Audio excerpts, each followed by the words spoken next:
اعوذ باللہ من الشیطان الرجیم پناہ مانگتا ہوں میں اللہ کی شیطان مردود سے۔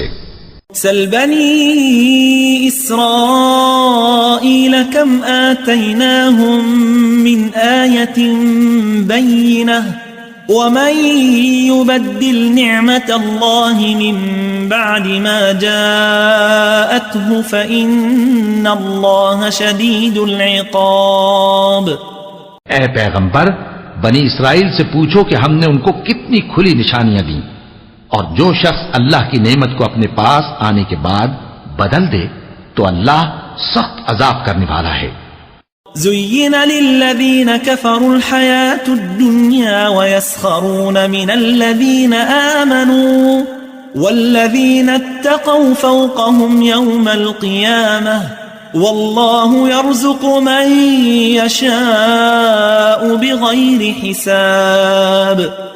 اور جو کافر ہیں ان کے لیے دنیا کی زندگی خوشنما کر دی گئی ہے اور وہ مومنوں سے تمسخر کرتی ہیں، لیکن جو پرہیزگار ہیں وہ قیامت کے دن ان سے اوپر ہوں گے، اور اللہ جس کو چاہتا ہے بے حساب رزق دیتا ہے۔